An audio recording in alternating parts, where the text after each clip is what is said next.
Kita teruskan lagi topik firman Tuhan mengenai mengasihi Yesus. Mengasihi Yesus.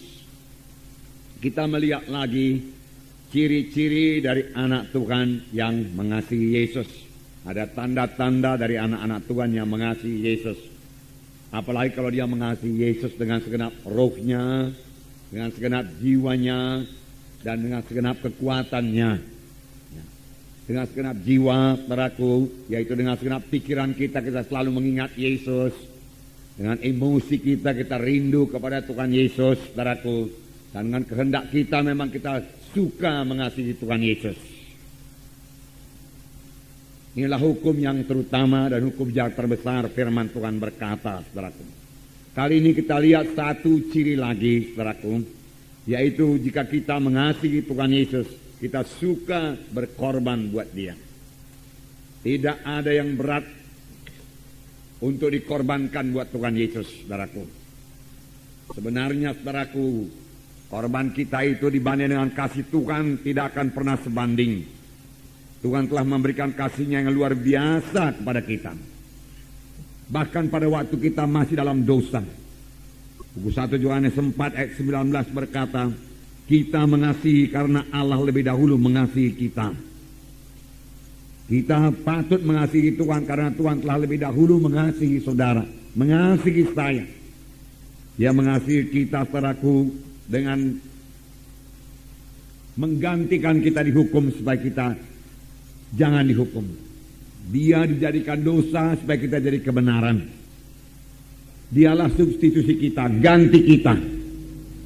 Itulah sebabnya kita diselamatkan oleh Tuhan Yesus. Dan sesudah selamat, Tuhan mengangkat semua kutuk dosa daripada kita dan memberikan kepada kita berkat Abraham. Sehingga kita berada sebagaimana kita ada sekarang. Saudaraku, kita patut mengasihi Tuhan kalau kita ingat dari mana kita dahulu diangkat oleh Tuhan. Dari kematian rohani. Firman Tuhan berkata, dahulu kamu mati oleh sebab segala kesalahan dan dosamu. Kita berjalan dalam kegelapan, tidak ada iman, tidak ada pengharapan, tidak ada hidup. Inilah yang paling parah, tidak ada hidup yang kekal.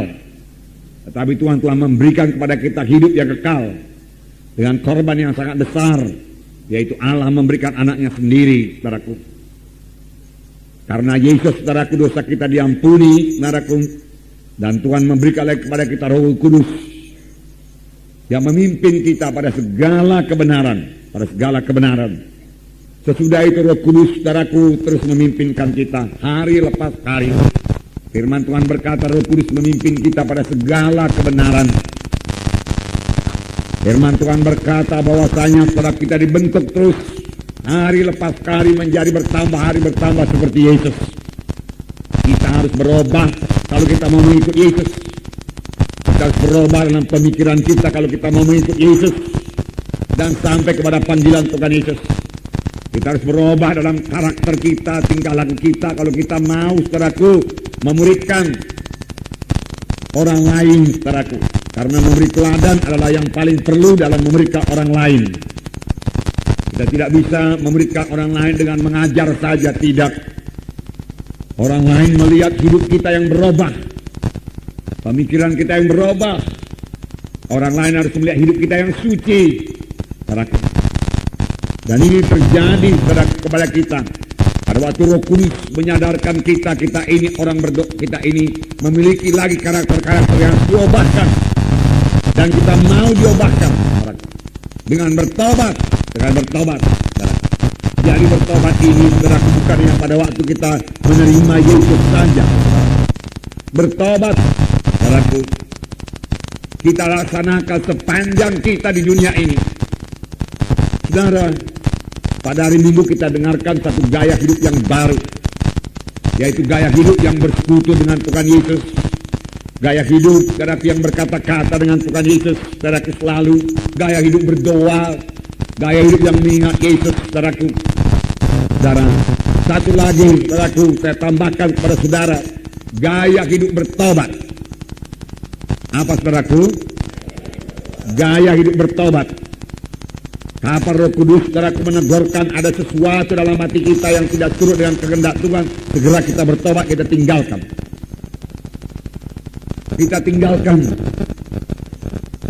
Bertobat bukan sekedar menyesal saja, menangis, saudaraku, tetapi tidak mau berubah. Bukan, saudaraku. Banyak, saudaraku, penjahat-penjahat, saudaraku, pencuri, perampok yang ditangkap oleh polisi, kemudian dimasukkan dalam penjara, dia menangis. Dia menyesal, bahkan dia menyesal. Tetapi dia sama sekali tidak mau meninggalkan, saudaraku, kejahatannya itu.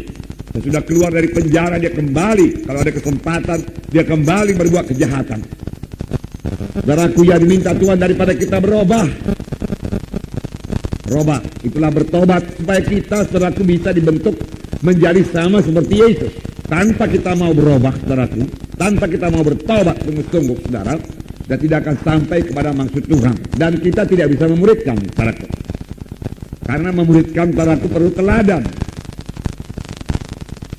Karena saudara tentunya di kelompok sel itu memuridkan, saudara. Memuridkan itu saudara tidak cukup dengan mengajar saja. Tapi orang harus dapat membaca hidup saudara. Transparan.